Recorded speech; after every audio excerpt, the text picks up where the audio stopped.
Let's make it happen. Here we go. JimmyJoe versus BarkSanchez. I'm expecting a Pikachu Ditto here. Okay, cool. BarkSanchez, hailing from Baltimore.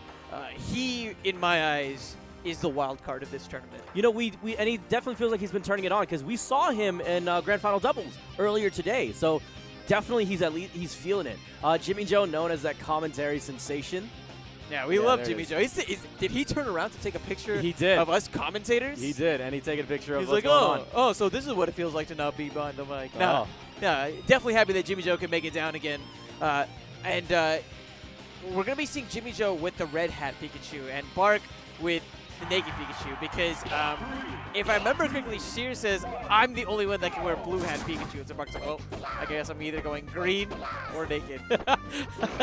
But here we go, BarkSanchez versus JimmyJoe. I could see a situation where look at maybe JimmyJoe might get more wins in neutral, but just look at that punish game that we're seeing from BarkSanchez. That was fantastic. He looked like Kirby there for a second. Multiple up airs into a finished off back air. That was a great finish from him. But dude, the up tilts, man. Those up tilts are amazing. Yeah, they don't have that same coverage on the back that Kirby's up tilt will have. Right. But what you get instead is coverage from the front as well, which is very beneficial. Cool. I didn't know that. Okay, so the back air there is it. Now they're both playing this game where it's like I need to hold positioning, and what's so important in 64 is really your spacing on the stage as well. You're trying to control these areas because then you get to see what options you have available to you. For me, for Kirby's, I mean, I love being on top of people. I love being at top is king. But here, we're seeing the coverage in the mid-screen area. You're looking to see if he's going to go high or if he's going to dip low and go for that lower edge. And you're trying to see if you can get some edge guards with Pikachu. And that quick speed that definitely helps with this rat. And you know what I said at the very beginning? JimmyJoe, he's had his moments where he will get some wins in neutral. Yeah. But the conversions have been so much more devastating on Bark's side. He's still at 5 stocks, and JimmyJoe is down another. Maybe another stock here as Bark able to go ahead and get that grab. He pivoted trying to go and set up for a back air, but pulled back as soon as he realized that JimmyJoe was able to make it back on the stage relatively uncontested. Excellent threatening from BarkSanchez. While he was just going out there for the edge guards, he did this relatively uncontested. Now, but in neutral, like he's looking for the back door and he's going to reset the situation all over again. You know, Justin, what are some things that maybe some people can do to try to see if they can cover some of the high options when it comes to Pikachu? Because it seems like quite a bit we see them zip upwards and directly onto the top platform. I think that up air is one of Pikachu's best options when it comes to dealing with an oncoming Pikachu.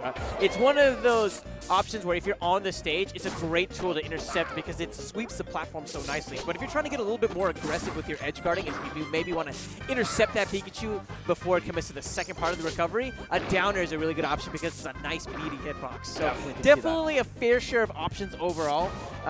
But honestly, I think that the main area where this game is won is on-stage conversions, not necessarily on edge guards. Well, JimmyJoe, unfortunately, having a bit of an SD there. Dips his nose a bit too low below the platform. He's going to lose that stock here. BarkSanchez is looking real pretty. He's sitting 4 stocks up. What are some things that JimmyJoe could do to possibly clean this up? He needs a big punish, and he's starting one right now, but that quick attack, it's such a great option because it grants you that invulnerability. Bark's able to use that just to get out of the combo stream. Back throw from JimmyJoe, though. He's not done. He's really trying to close out the stock, but right there, you notice how he overcommitted. He jumped up way too high to connect with the downer. I would have liked to see maybe a short hop up air or something like that, but perhaps he just wanted to get the kill right then, right there. Well, Bark is looking to make his way back onto the stage without getting any contestant and does a great job of finding the platform. And now JimmyJoe, desperate for some sort of a punisher. He really wants to convert there. He's going to look for the backer. No, fair. Resets the situation.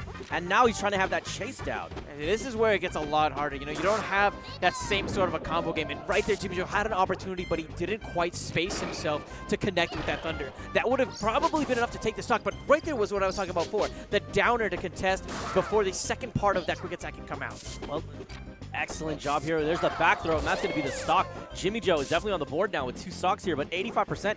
He's nursing a bit of a tough position here. Yeah, if I'm Bark, I'm looking for back airs at this point. Really good option. But he's going for the down air there. Doesn't quite succeed on the tech chase, but he's still making a nice amount of openings. Up air is going to connect. Again, more of a combo starting tool than anything else, but at that kind of percent, it's really hard to find some of these follow-ups.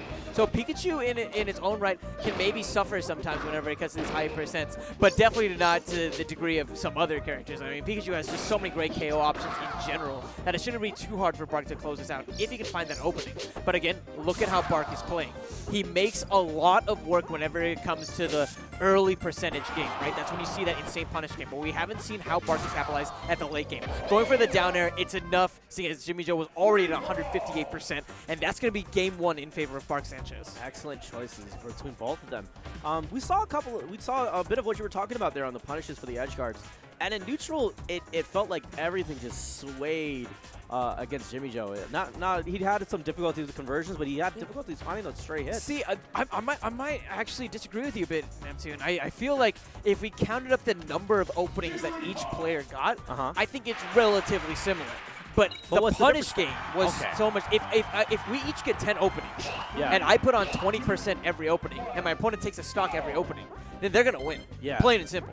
And that's what we really saw from JimmyJoe. And I think that this switch to Jigglypuff might actually help him out a bit. If he can get openings, it's a lot easier, I feel, to convert with a character like Jigglypuff than it is with a character like Pikachu. So what are some things that we should be looking out for? Now that we see the swap to Pikachu, ouch, that's a bit of a rough patch. He's going to be able to make it back on the stage with one of these great tools like Pound. But what are some things that people need to be aware of when it comes to Puff? Of course, the rest. The dare to up tilt to rest. Not only the rest, you got to be aware of those up tilts as well, because they set up for rest. And that was what I loved about that grab from BarkSanchez. He was just outside of the range with the up tilt. The up tilt whiffs, and he gets a grab opportunity.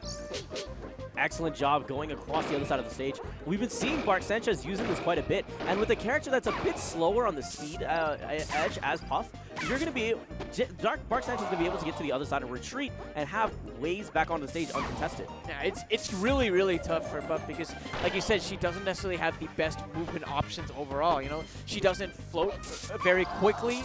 She definitely doesn't fall to the ground very fast. So if I'm JimmyJoe, I'm looking at moments where maybe Bark starts overextending a bit, where I can get some of those grabs and really make some conversions there. They're too high of a percentage really to convert with an up throw, but it's not going to matter as Bark makes a technical error and ends up throwing away that stock. Interesting. Okay, so when it comes to Pikachu going out there, he'll use things like back air, up air, a lot of these options. Depending on the combo weight and whatnot, does that change when it comes to the offstage game at all? Or is Pikachu someone that's just going to go out there, the standard stuff, go for the back airs, go for the nairs, go for those, and just finish them off clean? Obviously, when the percents differ, you have to change up your combo game. That's for sure. But at the same time, you know, the wall of bears and options like that are really, really good tools whenever it comes to dealing with that recovery that Puff has. And so we've been seeing that a lot from BarkSanchez, and I'm not expecting them to stop anytime soon. The one thing he has to be cognizant of is not overextending and giving the stage back for free, because that's when JimmyJoe's going to maybe find some opportunities. But we haven't seen that from JimmyJoe just yet. He hasn't been getting those solid hits in neutral, and that's really costing him yet again. You know, he's getting these scrappy hits here and there, and it's not really converting to much, because Bark's doing a good job of spacing around some of those combo starters that JimmyJoe needs to get those rest setups. JimmyJoe's back is to the wall here, and we're in that last stock situation. Great up tilt into the rest that you were talking about earlier. Oh, but man, BarkSanchez back into the fray. Ooh, and I love that option to use that quick attack as well. The invulnerability prevents JimmyJoe from connecting. Again, using that invulnerability to get out of what could have been a rest scenario. Interesting. So now, JimmyJoe is just trying to see if he can find those fair hits there. Excellent pound into fair, and now we're going to look for him to try to back air him. If possible, if he goes low. Ooh. Very well placed with the nair, and an even better spot is down smash, but that time whiffing on the down smash, that could have been a free stock. Here comes the punish opportunity for Bark. He's been on point so far, but that time, a bit of a flub. I think he got caught on the platform a touch too long, and it might cost him a stock here.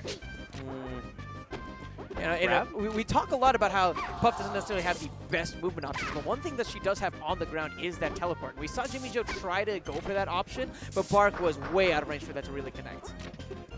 Wow, he's been rolling quite a bit and giving up a lot of the stage. JimmyJoe off stage here. What? That was so smart. Bark has been coming in so consistently with those bears, so JimmyJoe drops just low enough to the point where he can avoid the bear and connect with the up air simultaneously. And that's what I love about a player like JimmyJoe. You know, he doesn't always succeed whenever he gets the openings in neutral, but sometimes he just has some really smart options that throw opponents off guard. Oh, is this going to be it? There it is! And just like that, JimmyJoe has managed to come back here and tie it up.